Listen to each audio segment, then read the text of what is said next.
Mabandla kamjwana kaNdaba nina bengashana kamenze yaphuza umlaza ngameva nina besilo. Qhu saphinda sahlangana. Asiphinde ke sibambana. Asinqake sinibingelele ohlelweni lwethu oluyinqayizivela olushashawa macekeceke. Uhlelo luyingane yasemgedeni lapho sithi khona umsolwa the accused. Namhlanje siza kwena bukhoma ke sisephansi eThekwini eGagasini kwelika banana. Suka madoda igama lami uTK Zuma uthisha wesizwe angihambi ngedwa ngokujwayelekile. Ngihamba nenkosi yesizwe sakamnikathi Ndabezithi. Xamalala. Uyaphila mfowethu? Mfowethu phela ngabe sigcwele kuma podcast noma emaphepheni okanye nasema radio. Yonke indawo. Yonke indawo. Wagcina ngawo ama radio. Nona ngiqala ngawo. Mhlamba ngiqale phansi. Nkosiyami. Mfowethu, mfowethu ukahle zo? Ngiyaphila Ndabezithi. Nokuright kakhulu mfowethu. Siyabonga namhlanje sibonga nje ukuthi sibe nabantu abanjenganani Zuma eduzane. Okugcine okwenza ukuthi kugcine kuzaleka ingane entsha yasemgedeni umsolwa the accused documentary. This is a documentary ke ezokhuluma kakhulukazi nenhliziyo zabantu. Sizothinta kakhulukazi inhliziyo zabantu kulokho ngoba uthola ukuthi kunabafowethu nodadewethu abavamisa ukubhekana namacala abangawazi noma othola ukuthi yena uyakholela ukuthi angiyazi lento kodwa ngenxa ukuthi mhlambe kusuke kukhona umuntu obhebhethekisa ukuthi ulenzile icala agcina umuntu mhlamba aboshwa gwetshwe iminyaka kwesinye isikhathi uthola ukuthi mekuthi umuntu ophile endaweni zasemakhaya agcine edingiswe endaweni kuthi umuntu uyathakatha kanti mhlambe akathakathi wezwa wena kuthi uyathakatha watshela uma wakho watshela udadewabo kanjalo yagcina into yakheleka iziyofika enduleni yabo yagcina inkosi idecide ukuthi lo muntu akadingiswa okunye uthola ukuthi umuntu ugcina ehlawulisa isilwane inkomo ohlawulisa imbuzi kodwa uthola icala mhlambe ngomthetho alinayo ibasement kodwa ngenxa yokuthi sekuze yafika emadlebeni yalo umuntu oseye decision maker ngaleso sikhathi noma ruler agcina umuntu eboshiwe noma agcina umuntu edingisiwe. Nkosiyami. Kunjalo. Manje na ke lokho ke siyajabula kakhulu ngoba kuyezinye angithi nje kuyinto esiholele ekutheni sigcina sibe nalo luhlelo luyinqayizivele lapho khona umuntu efika khona ezochaza iside lakhe le story ngoba kuyenzeka njengoba echaza nje inkosi yesizwe sakamnikathi uNdabezithi ukuthi kuyenzeka uthola ukuthi omunye ugcine egwetshiwe omunye ugcine ehlawulisiwe omunye agcine enyama nambana nje endaweni noma kuthiwa zikho inyathelo ezithathiwe ngenxa yokuthini ngenxa yokuthi akazange lizwakale noma akayitholanga iplatform yokuthi athule udaba lakhe namhlanje na ke sivakashelwe uSthembiso Pro wakaNdlovu ugatsheni ubuwabenyathi obusonga ngomsomluko noma obusonga busomluko ngomsomluko at least it's Monday gatsheni siyabonga insizwa le ephuma eMaritzburg udaba lawo sitheme ngabe silalela emgedeni ngoba sacela abantu ukuthi basithumelele kuma emails nakuma inbox ngodaba umuntu asuke ezoba nalo afisa ukudlulisa emphakathini kodwa kwakuthi ke uthisha waqondana nje naye uPro umfokaNdlovu ngenxa ukuthi umuntu owaziwayo khona nasemkhakheni wecommittee bakhuluma kanti kuzovela ukuthi kuno double sensitive ngalendlela esimangaliso la kulenzeka empilweni yakhe umfoka Gatsheni uyaphila mfethu ngiqale ngibingelele nje bafowethu ngibingelele emakhaya igama uSthembiso Pro Ndlovu Gatsheni babenye out benye out before nje siqhubeke ngine complain la aningi la ukuthi masiza la fanele sifake izibuko nifake note sesibadala no mhlambe ngithi mhlambe ngwane ayibona future bright noyibuka kahle ningekho so singafithe kunjalo mnewethu ngiyabonga kakhulu kuba la siyabonga njalo izwela ukuthi umuntu owamahlaya lo umuntu ophilayo umuntu othandwayo umuntu owaziwayo kakhulu eMaritzburg uyaziwa le eThekwini umuntu nje ohleleke ngendlela esimangaliso kodwa mangabe ubheka impilo yakhe ngendlela esihambe ngakhona iyadabukisa mfethu asiliqala udaba sine story esizosithulela abantu namhlanje esibhalwe igama lakho khona ongasiqalela ngawo mfethu ukuthi usibani uSthembiso Pro Ndlovu uqhamuka kuphi nendawo ngiyazi ukuthi waseMaritzburg and then bese ke uyisusa lapha eMaritzburg ukuthi kuze kufika la ugcina umuntu oboshwayo kwenzakalani empilweni yakho. Mhlawumbe ngaqala ngakho nje uSthembiso Pro Ndlovu ngathi nje insizwa nje ekhulele emakhaya because mina ngikhulele kahle Underberg before okungafunda khona amabanga phansi and then ekhaya sathutha sa eMaritzburg la sewisekhaya khona eSweetwaters la khona ngifunde khona amabanga phezulu phecelezi high school after lokho ngeke ngaba sengimuvele eThekwini ke sengizofunda iTertiary ila ngifike khona ngaqala i-comedy and bengenza i-electrical engineering e-DUT ngaleso sikhathi. Nje ngizothi impilo yami ebihamba to a right direction because bese ngibona nami ukuthi no ngiyaphumelela ngapha esikoleni, ngiyaphumelela kwi-comedy. Abanye bazokhumbula ukuthi 2015 I was nominated kuma Crown Gospel Awards and beside lokho bekuningi obekutshengisa ukuthi i-comedy yami ibisifikile kuleli zinga ebengifisa ukufika kulona, to a point ukuthi even ama bookings bengiwathola impela nje, bengazi ukuthi nje in a week ngiyathola ama bookings awu-3 okuya phezulu. So of which ngasho ukuthi impilo yami ibisifika kuleli zinga engiyifisa kulona. Up until ke kwenzeke lesigameko ke lesi ke it was 2016. At that time bengenza ifanele yami e-DUT kuyona electrical engineering. Yes.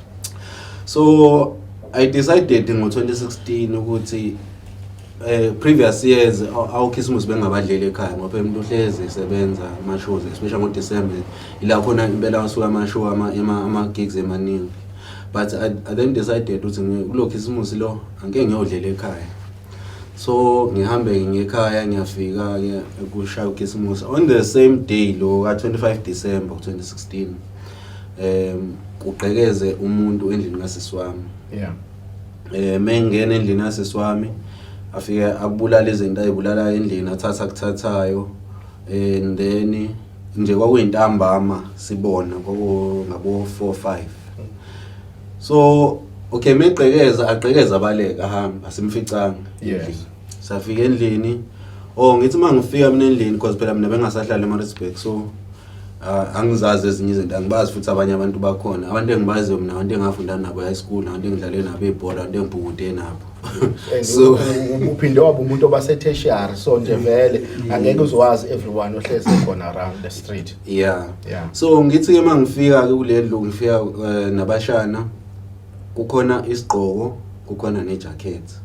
Mase ngibuze kubashana ngithi kwakhona izinto phola futhi phela lo muntu owenze lento ngabe uyethiwa for sure uyena bayamazi abashana kuthiwa nje isigebengu sasendaweni. Okay, angisazazi igebengu sasendaweni mina, ngimbuza umuntu kanjani lo, bamusha igama yangimazi, bamchaza hayi caca uthi no umuntu engingamazi. Okay, fine. Kancane nje Gatsheni, ushiye impahla zakhe, ufike wantshontsha impahla wayeseshiye ezinye zakhe. No. Ufuna ukwazi isiqhoko nejacket. Isigqoko esakhe abasigqokile, ijacket kahle bekuyintombi yakhe. Ngizomani uzothi ex, kodwa le ntombazane le imnikazi wejacket uhlala nosisi la kuleni. Usisi wami lade ngiboshwe naye. Ushali bengiboshwe nosisi wami ngelicana. Okay. So and then masifika I'm like hayi, okay mabe ngichazela ukuthi le jacket ifike kanjani kuyena abashana ngivele ngibone ukuthi mhlambe la kuliwe indaba zama-LB la i-love back yabo ayangayingeni lento le bona bazonobhuti mhlawumbe nokunjayi vele, it's one of those things nje uyabubangiwe kuxatshwene, so ungagcina nawe uzithola ukhuluma nje into engakudingi mhlawumbe njengomuntu wesilisa. Exactly. Yabo ngathi wawukhona emqondweni ngaba nalokho nje ukuthi yazini angifuni kwengena ke le into nje abangayilwela yona because phela bayamazi umuntu, it's not like umuntu osazoyofuna mhlawumbe. I was like no ngihlangene lento ngisuka endlini yasisi ngiphindelele endlini ngihlalele ekhaya. Kanti angazi ukuthi yafika kanjani emphakathini indaba noma ibona abashana mhlamba baphuma bayikhuluma because kwavele kwagadarisha abantu bahamba bayomfuna umuntu, abantu bomphakathi. Yes, bangasekhaya. Yeah. Mebemfuna bamthole kubo kwantombi yakhe, i-current girlfriend ke, not le ex ehlala nosisi. Okay. So mebemthola okay ngakubuka kwantombi yakhe kukhona ngasekhaya. Mebemthola lapho bamshayele lapho mebemshaya base babuye naye beze ekhaya. So mabefika la ekhaya okay bafika bamshayele egcekeni ngisendlini. Ayingizwe ukuthi ayingeke kunomsindo phela lemnyango. Khona into enzakalayo. And ngaso sikhathi I was on the phone. Ngeke ngiphuma. Mangiphuma angibona impela ukuthi uyashaya umuntu. Uyashaya futhi babemshaya futhi lo wangempela bephethe nje ikhala ehlukene. And I was like ngiyakwazi ukuthi lo muntu lo uzofela la. Ngibajele ngithi bafethu ngikwazi ukuthi ngabulalela umuntu la ekhaya. Hambani. Ayike okay before zengene because phela babe baningi labantu babengafuna ukungizwa kwadinga ukuthi mina ngize ngingene phansi kwabo ngibamise like kanje because ukuthi sibaza ngani masisabonakala la but benginesibazi la ebangishaya khona ukuthi phela yabo mase abantu bese beshayela nokuthi bamshayele ezinye izinto engingazazi mina engingasikhona lokho kuphela ukuthi wena because mina ngiyakhumbula amazwi khona izwe lathi wena usuke eThekwini uzodefend igebengu la yabo kanti wena udefend igceke la defend igceke lasekhaya mina ngangahlangene nokunye kwakwenzeka so okay ke ngene kanjalo ke bangilalele bamthathe bamba umshayeli emgaqweni hayi ke angazi kwenza lana emgaqweni bafike bamshaya bamenzani because mina after lokho ngayibuyelele endlini ngilalele kwase kuyisebusuku vele ngilalele until ngimvuke ngakusasa ekuseni sokumhla 26 December ke right yes hayi 26 December ngithi ngihlalele nje endlini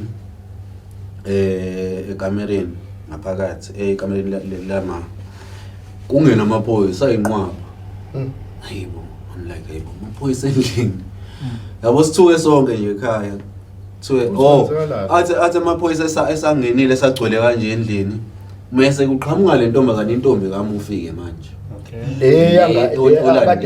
kade shayela kuyona kokuqala yes lo before alethwe la yes isuke ivele iqhamuke phansi kwamaphoyisa iwavule kanje ivele ithi nje nangi yayilo ikhomba wena ikhomba mina hayi mina futhi emqondo nami ayibanga khona kahle lento yokuthuka ukuthi kwenzakalani kwaba ukuthuka ukubona amaphoyisa mina engenzeni because owazi mhlambe mina ufakazi ubonile noma mina obaxoshile hayi amasakhuluma umseshi asho ukuthi hayi indoda enginendoda elwela impilo yayo esibhedlela and futhi kuthiwa ishawo wena hayi I was like hayi angiyazi lo nto mina ekhaya bazama ukuthi bazama ungidefend hayi vele athi amaphoyisa no ayisukhuluma phambili ayangithatha ngixavune kanjalo ke ngithi ngiyaphumela eminyango kugcwele imoto zamaphoyisa mina ngathi kuzolanda isigebengu nje mfethu mabhodwa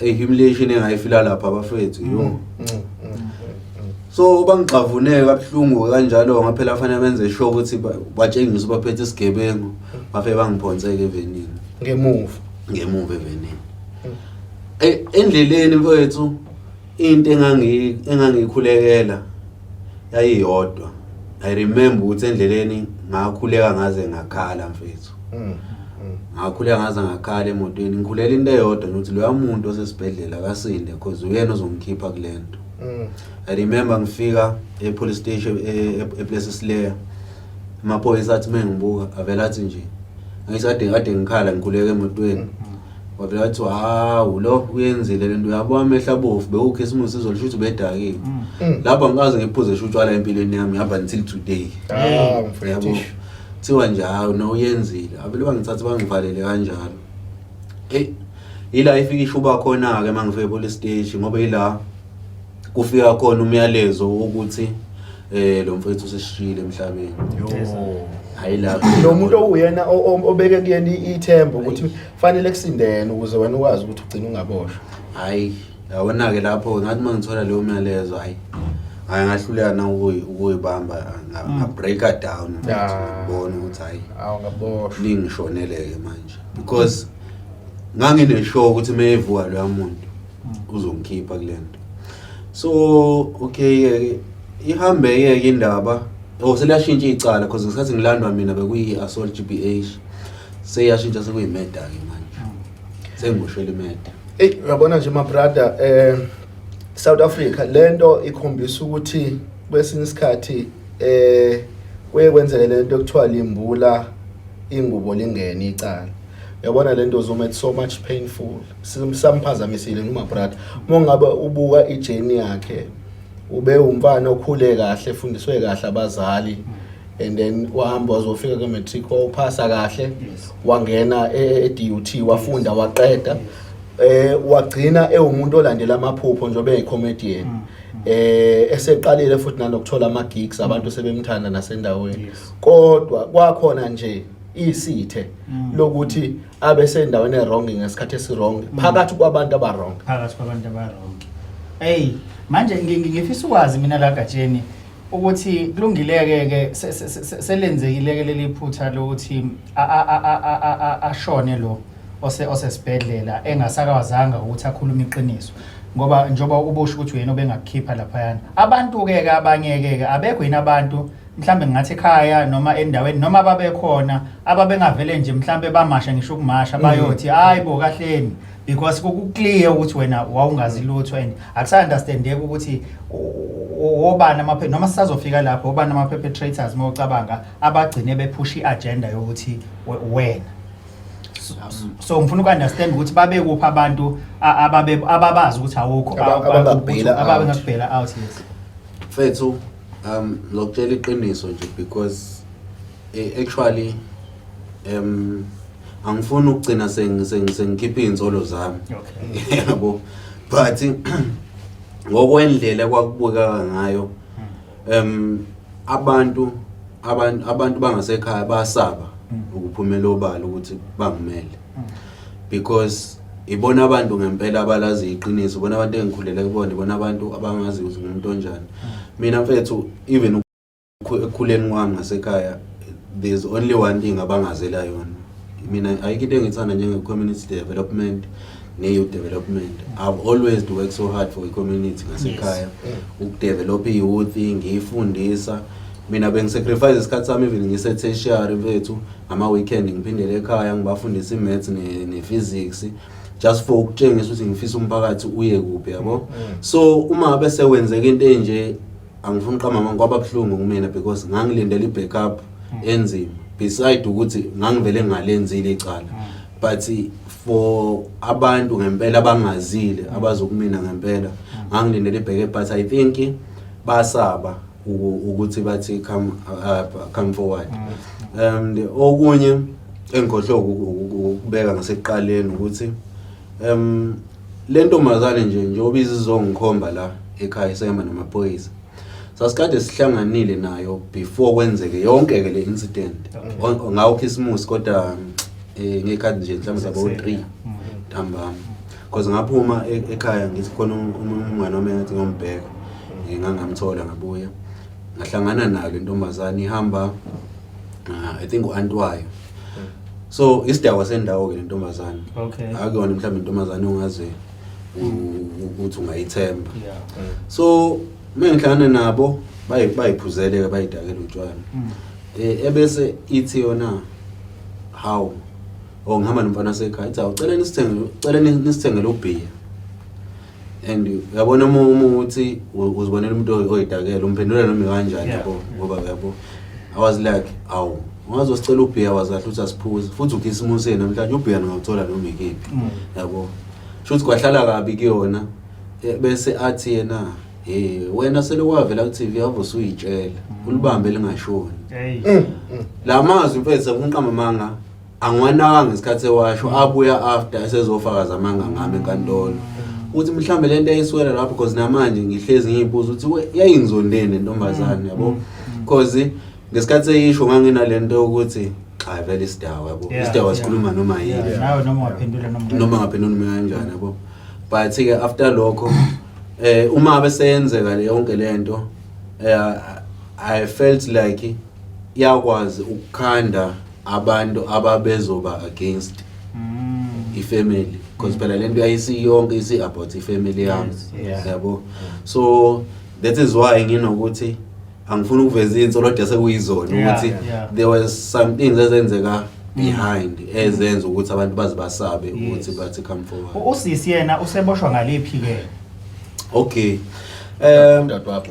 ngifike ke mina police station because phela kwahamba mina ngedwa ngiyafika police station and then kushayila ngalokuthi ngiyovele ngiyobingelela imanje and then mengiyobingelela imanje I'm hoping ukuthi ngifike ngithola ibail mangifika lapha ngifike ngicishwe ibail thiwa asikwazi ukuthi ngithola ibail because ufanele kuze usisi azilethe enkantolo police station benkantolo because naye kuthiwa angazi ba edani ndo part but kuthiwa imina nosisi ushaya umuntu alright ngokubufakazi ke manje ke uma bese sesiliqula ke icala because mina engekho into engilinga necala kwadingeka ke manje ukuthi babakheke ubufakazi obuzolinka mina nosisi kuleli cala ngoba phela sebethe yithini esibulela umuntu.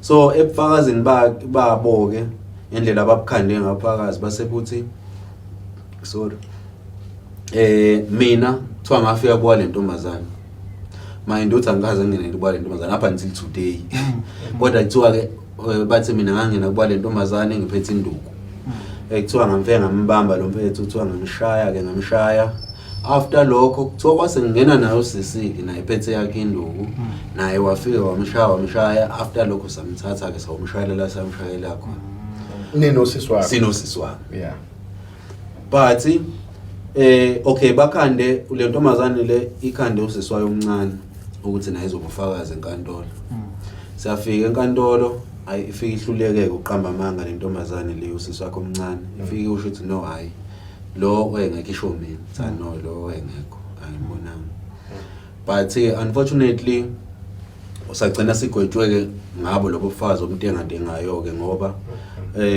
it was very clear ukuthi ubufakazi bayakhiwa lapha ya especially ngoba kwayena lo sisi lo ufakazi uyasho ukuthi yena wedakiwe and may even mesho nenani lo tshwala ephuzile wathi amabhodlela wathi 12 I think yeah washo njalo so uyabona ukuthi ngokwemgomo yasenkantolo it was very obvious ukuthi kwenzakalani but bagcina besebenzise bona ke inkantolo ayisekhuluma nje umphakathi uzoboneke mfowethu ukuthi injustice yenzeka kanjani lapha ya ngakutshela isimanga mina ukuthi ngingene ejele ngagwetshwa ngahlala ngaze ngaphuma up until today njengoba ngihleli nayo namhlanje angimazi umseshu we-investigate icala lethu ngisathi ngizokuzwa ukuthi umseshu awukazi uzombona angimazi kanjani indlela nje wenziwa ngayo lapha ya indlela nje injustice eyaba khona and then there was a party la khona kuvela ebufakazini ukuthi usisi ngesikhathi eyakudokotela wafika washo ukuthi umuntu ushawo umphakathi but mase kufika enkantolo ayisakhulunywa leyo sekuthiwa nje ushawe imina nosisi shothi sekwenziwe indlela ukuthi icala liqine ngoba manje uma ngabe kuukuthi kube umphakathi then kushuthi you are unable to identify ukuthi ulo nalo so mase sekumphakathi it's a mob of people so icala lizontengantenga so fanele kube khona abantu abapointwayo ukuze kwazi ukuthi icala liqine ngathi ukhona mfethu enkantolo because I remember ukuthi imantshi yasineza ibail yayisho lento leyo party leyo because ngesikhathi yena lentombazane nayo umseshi besubmita amagama abantu lapha ya I don't know ukuthi kanjani ukuthi how did they come to a conclusion ukuthi bagcine kuthiwe imina nosisi kahle because there was a time la khona waphoqa khona umantshi ukuthi this thing le ayikwazi ukuthi ingabhekana nabantu bakwaNdlovu kuphela okusho ukuthi kuyacaca ukuthi kukhona iconspiracy la ekhona yes yeah so lo manje loyo kuyena kwesineze ibail ke uma sesiqotsala wangase yena ke sekuma ibheda lapho kuba lo yaweseyibonile manje liqulwa isikhathi esingakanani icala ngaphambi kokuthi linigwebe and lanigweba iminyaka emingaki nahle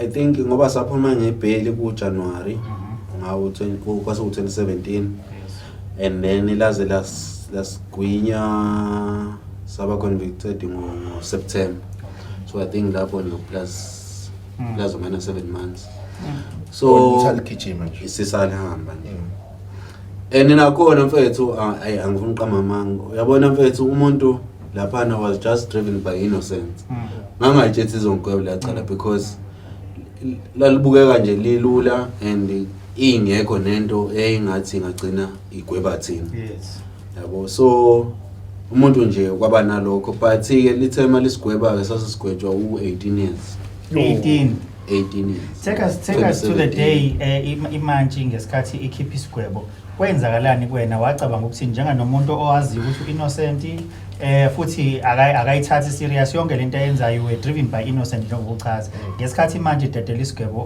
what happened Yo mfethu. Akwavele kwahlwe mina lapha. Because phela ikhona la ngabona khona ukuthi ayibo. Yabona ke iyaphela ke manje. And ayingasho nje mfethu ukuthi ayingangiduma stress ngesasikhathi. Engangiduma. Yabo indlela okwakuyiyona. Ayikho into engangazi ukuthi ngingayikhuluma lapha ya. Yonke into nje kwangazi ukuthi ngiphelile kahle kahle. Futhi ngihlezi ngimbonga uNkulunkulu. Mina ngithi ngiyambonga kakhulu uNkulunkulu ngoba ngaba nenhlanhla mina ukuthi ngingene ejele. Sengimamkelile uJesu futhi sengimbonile esebenza empilweni yami because lokho kwangisiza kakhulu mina. Omunye umuntu mayefika ngisasimo uyayibulala baningi abayibulalile phambi kwami ejele ababhekane nezimo ezifanayo. So omunye umuntu uyamphika kwaNkulunkulu loyo. So yathi mayenze yonke lento ngacabanga ukuthi yazi noma phela kwakunzima but kwaba khona lento ukuthi mina uJesu ngiyamazi usengisindise ezintweni eziningi. Nayo le if bengesilona icebo lakhe bengangisindisa but le nto kwase kukuzakha mina kahle because ubhlungu ngangibuza.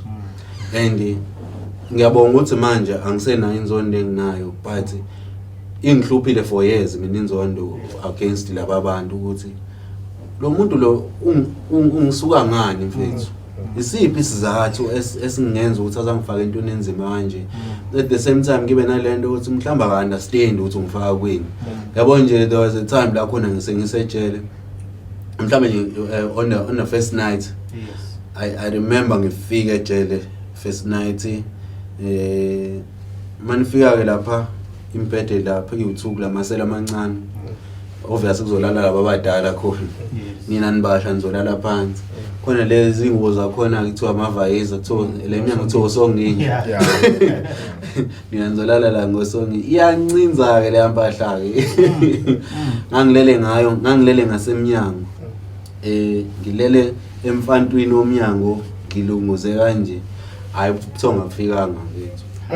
Ngiyibuza ukuthi inyoni lezi azithi mayikhala zithi ngathi zichomela mina ukuthi singaphansi exactly yo bese ayababhlungu le moment manje ngiyabuka Gatsheni mangibuka nje istory sakho uphinde ube umntwana kaNkuluNkulu obvious inhliziyo iyinhle umjida nje uyingane ekhule right academic wise and everything so nje umuntu engingamcabanga ukuthi ubengasurvive kanjani ejele. So tell us, how did you survive ejele? Yo ngoba kunezinto eziningi ezenzakala nje okusha abanye bayibulala abanye bayabulawa ukujoyiniwe inombolo kuyabhenywa ziningi izinto ezenzakalayo lapha na ezenza umuntu agcine ephuma engayena lo muntu ayekade ngene uyena. So awusithatha usibeke nje lapha. Mhlambe before ngisho ukuthi ngisurvive kanjani ngaqale ngisho nje ukuthi ngikuveza ukuthi kona kubanga lula. Akubanga lula. I remember ukuthi there was a time la khona nami enkinga ngabhekana khona because let's I couldn't take the situation easily. There was a time la khona ngeke ngagcina khona sengibhekana ne depression because of ukubhekana nalesimo lesi ebesenzima and ngagula futhi khona ejele. I remember also there was a time la ngigule khona to a point la khona ngathi ngiyahamba emhlabeni and kwakuzoba buhlungu kakhulu ukufa kwami ngifele ejele ngifele icala engalenzanga. I remember ngigula ngisempedeni ebusuku mhlawumbe ngo-12:01 ngizone sibekhuluma babeyijethi ngilele bethi lo hayi ngiyakazavuka ekseni. Hayibo. I was like yo but I prayed. Mina nje mfethu into eyangisurvive ejele mfethu umkhuleko ukuthembela uNkulunkulu kanye nokucabanga positive because enye yento engisizayo noma ngibhekene nezimo ngisho kuthiwa kubi kanjani kodwa ngizama ukuthola something positive. Ngisho ukuthi positivity nokuzama ukuthi okay ngiyamukela ukuthi ngisejele manje. Yini engayenza ke khona ngaphakathi ezongisurvivisa ezokukhipha busy as well. Ila ngiqala khona ke ngaqala ngafunda ngenza ama events khona ngaphakathi ejele ebengibiza khona ama artists ngaphandle ama organizations eze ngaphakathi azomotivate abantu then ngase ngabuka ukuthi ngoba angisakwazanga ukuqedela electrical engineering yami le kade ngiyenza unyaka wokugcina angiqale something manje passion yami then ngase ngibuka izinto engizenzayo ngathola ukuthi no i-marketing iyona engiyithandayo then ngase ngaqala ngafunda i-marketing i-diploma engiphume sengiyiqedile so izona izinto ke lezo ebezingisiza ukuthi ngibe nethemba ikakhulukazi lento okwenza ama events ngaphakathi ejele ngiphilisile kakhulu mfethu because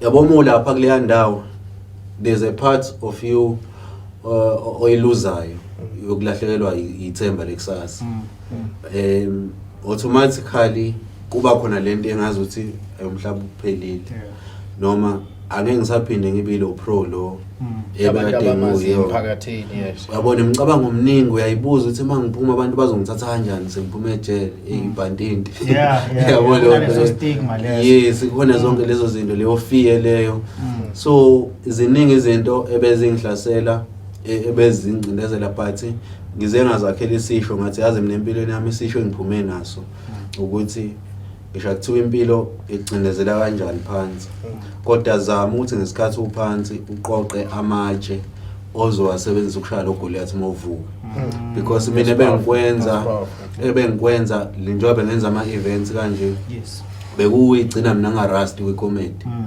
at the same time ngigcina my connections ukuthi abantu bazi ukuthi ngisakhona and then at the same time ngifuna ukuba i-motivation although ngikhona ngaphakathi kodwa ngibe motivation ukubona abafowethu abala ngaphakathi because ngabuye ngayiduduza ngalokho ngazakha ngalokho ukuthi mhlawumbe uNkulunkulu unesizathu ukuthi waye ngibeke lapha ukuthi ngizosiza abanye because into engiyificile lapha mfethu amakhono maningi kakhulu salapha ejele mfethu the reason why abantu abaningi begcina sebengena ebugebengweni is because abazazi ukuthi ba strong win thina we are very fortunate ukuthi si discover ukuthi ngayenza comedy ngayenza acting so kuba lula manje bafo angithi ugwetshwe ngo2017 gwetshwe ngo2017 naphuma nagwetshwa u18 years nihlale isikhathi esingakanani naphuma kanjani sihlale for 7 years into eyenza ukuthi sihlale 7 years ukuthi we did appeal because thina besazi ukuthi si innocent siyazi icala silenza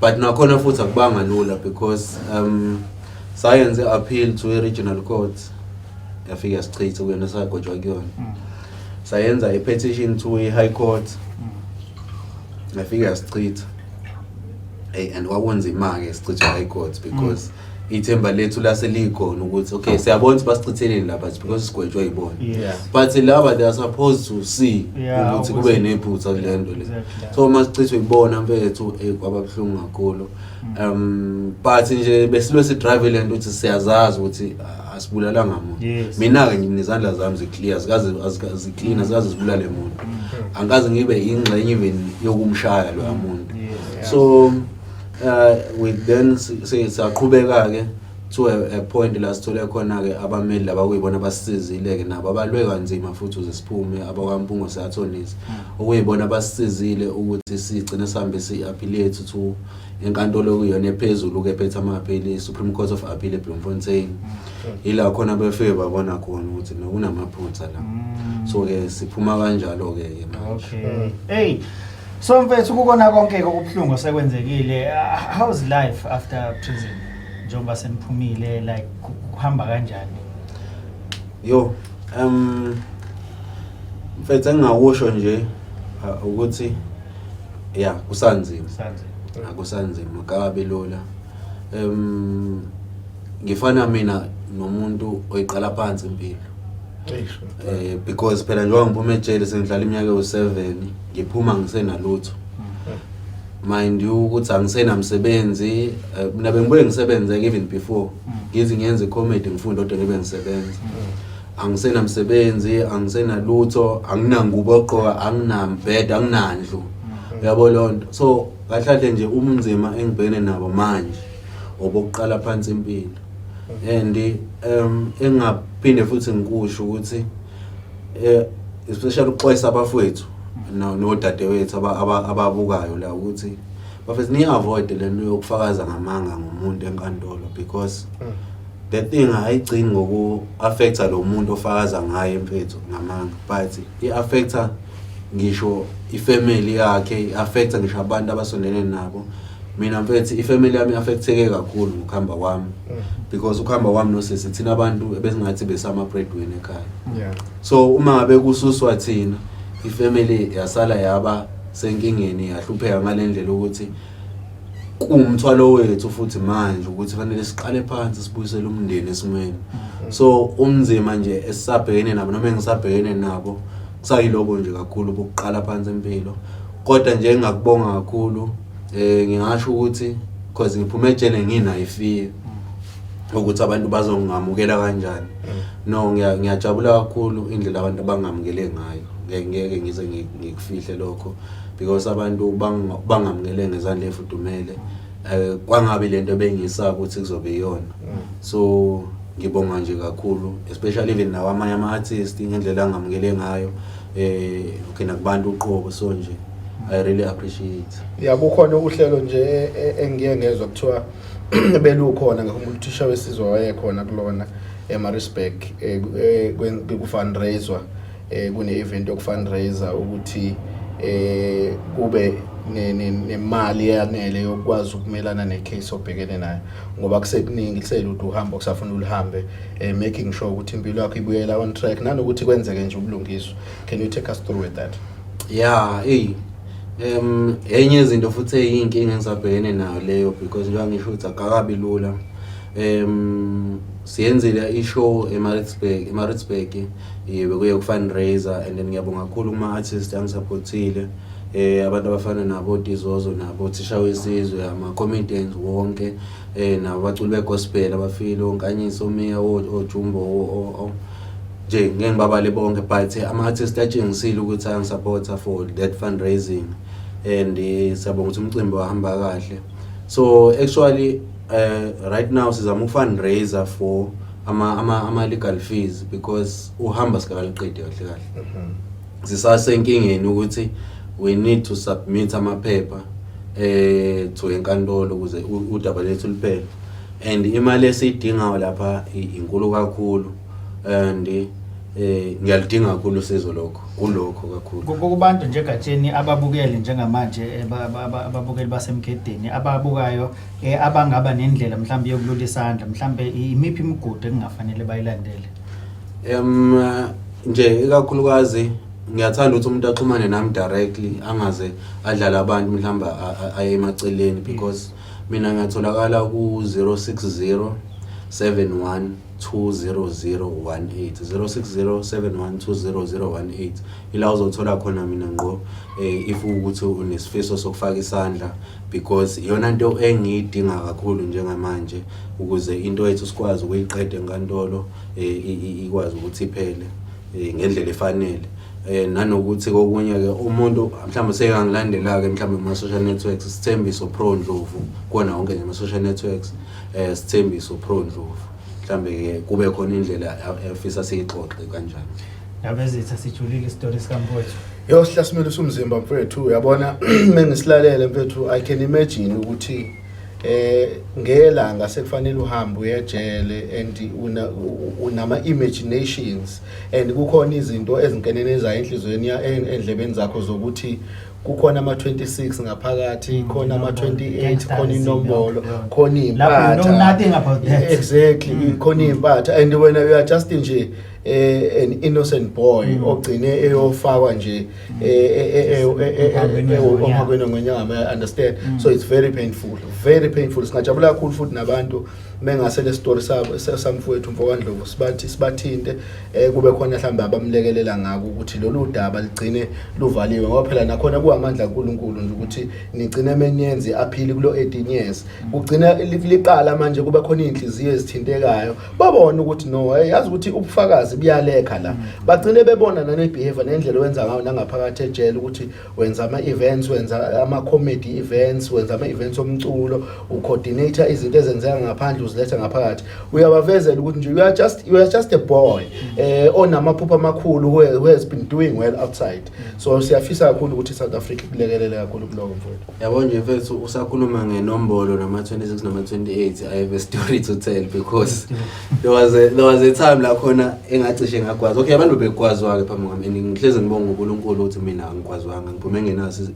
isibazi sokugwazwa nje I remember nje ukugcina manje sengizophuma kugwazwe nje umuntu la eduze kwami ngihlezi ngiyibuza ukuthi lo muntu wengagwazi ngani mina agwaza umuntu oseduze kwami so uNkulunkulu kuphela mfethu so I remember there was this one night la khona babengiplanele khona ukuthi no ekseni bangigwaza but yazi uNkulunkulu kwavele wenzeka isimanga bathi wenzeni no phela bana awugwazela ukuthi wenzeni lapha ugwazelwa nje ukuthi ukuze bona kuphumelele into abantu phela ba ukuphakama sokupromote ukuze bezopromotana kufanele kube khona umuntu ongayishaya inombolo ozolokuza oyimpatha ozogwaza yabo so mina I stood firm mina bese angizazi ukujoin inombolo because ngiyazi ukuthi omunye umbuso ngize ngibatshele abafethu mengihleli nabo ukuthi umbuso wasathane lena usebenzela yabo so nabo bebe understand ngeke ngoba abafethu besihlallela phela nabo but benginayo le nto ukuthi angeke ngize ngene la because ngiyamazi uJesu ngikwenza futhi mina uJesu waba nami ngempela wangisindisa I remember ke first day ngifika enkantolo ngiyafika so ngongena lapha kule cell le abantu abazoya ejele ufica zonke ihonga zakhona lapha and mongena kuthi yes and I'm like yo and mind uthi mina ngiyazi lento anombolo ekhaya wekho umuntu asokwaboshwa angikaze futhi ngibe nomngane oboshwayo ukuze ngize ngiunderstand lezi zinto so lento ejele nje ekhaya kuyinto yokuqala even why mina ke ngumfana ke so athi yes and I'm like kwenzakalani la ayisho ukuthi angibize shuthi omunye wemagunya yakho ngibeke lapha phambili so yes wena ndoda ngibabuke ezihlinile lezi I'm like kwenzakalani angibuze lathi ya mfethu usebenza kanjani and uma bengimuzi ngisebenza kanjani kahle kahle uqonda ukubuza ukuthi ngiyi26 noma ngi28 hayi ndaba esipani mina uphendula ngesipani no mfethu hayi mina ngenza ama events emnyango MC bathi mic shawe microphone shawupo adino mfethu sivele ihleke lezi ngemuva mina basele kakhulu avela bathulise kanjalo sisabuze yabo athi hey wow shuthi kudina omunye eseceleni ngabe kusakhuluma kudina omunye aphinda abuze lo oseceleni athi no yazi ngiqonda ukubuza ukuthi kahle kahle uyi26 noma uyi28 okay angiyazi nalento I'm like oh ngesikhathi ngilandwe ekhaya kwakumhla 26 and then umhla 27 kwaba iholiday sanga enkantolo and then on that same day so 28 short we 28 angazi ngibachazela sayi bafethu angazi ukuthi ngwaphela ngalandwe ekhaya ngiboshwe umhla 26 namhlanje umhla 28 angazi ngangikhethela nini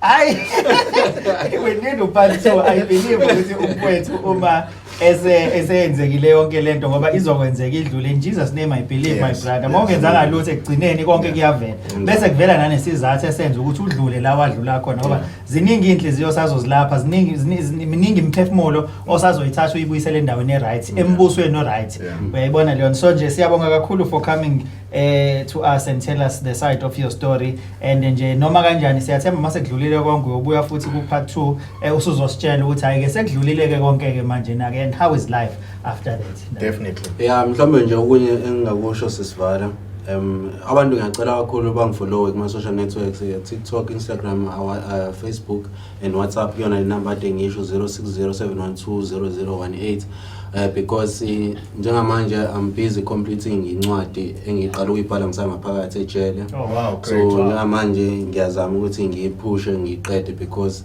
kunezinto engifisa ukuyi-edda kuyona, so ukuthi nje ngiyafisa ukuthi as soon as ngithi sengiqedile abantu bayi-order. And then at the same time I have registered the NPO, Isithembiso Pro Ndlovu Foundation. It is now registered. Ngizoqala isebenze because ngifisa ukusiza kakhulu for abanye abafowethu ababhekana nazo izimo ezifana nalezi. Ngiphinde ngisize kakhulu ngihambele imphakathi, especially abafana abancane, because into engiyificile la eminyango ayikho right. Kuyathusa ukubona umfana ona 15 years esephatha isibhamu, umfana ona 13 years uphatha ummese. So like bayazenza lezi zinto aba understand ukuthi yini lapha ya, because lapha abafethu ukushubile lapha ayijela dlala abafethu. Khala indoda ebulela abantu abawu5 uyizwe ikhala ebusuku ubone ukuthi isiyayisola ngalento. So umuntu osoyisa ngaphandle ongalazi ijele behavior noma kanjani uphatha isikhala nje kugoda fanele wazi ukuthi usulengele wena ukuthi ungayejela. So ngifisa ukuthi ngihambele imphakathi, ngihambele abafana abancane kakhulukazi ubawonisha ngalezi zinto lezi, but kuzona zonke lezi zinto ngizodinga usizo laba abantu ukuthi bangisupport kulezo zinto. Hayi, siyathembisa kakhulu nathi Mpoka Gatsheni ukuthi Emgedeni podcast sohlala sizikhiphe izinto eziyama update ezithinta impilo yakho, so that abantu bezolo ke bekwazi ukuthi kube nama developments enzakalayo, ukuthi ulekeleleke ngokwe funding kanjalo nanokuthi ulandeleke abantu ba motivated nje ukuzomeshilo, kube khona nanokuvimbeka nje kwezinye zezingane ezisakhula ezingazi ukuthi kwenzakalani ejele, kodwa ayesibhizi nje la ngaphandle siclaim ukuthi impilo ilula, even noma ufike ejele mhlawumbe uzofika ube namagunya kade akwenze kanjalo. Uhlelo loluke elikhulu esilisungulile Umsolwa The Accused documentary, okuyilapho khona ke sikulethela umuntu sihlale naye bese yasherela iside le story sakhe, asitshela ukuthi kwenzakaleni empilweni yakhe. Ngabe umuntu ohlala emakhaya wadingiswa wahlawuliswa ngesilwane, ngabe inkomo noma imbuzi, noma ngabe wakwenza okukhulu kunaloko wagwetshwa iminyaka, ugwetshwela icala awungalazi, kodwa kangabe khona umuntu okulalelayo. Thina sikhona ukuthi silalela udaba lakho liphume liye kwi-South Africa, so that i-South Africa ingabona ukuthi ingalekelela kanjani odabeni lakho osuke usilethele lona. Siyabonga kakhulu my brother. Thank you very much. Thank you. Salute.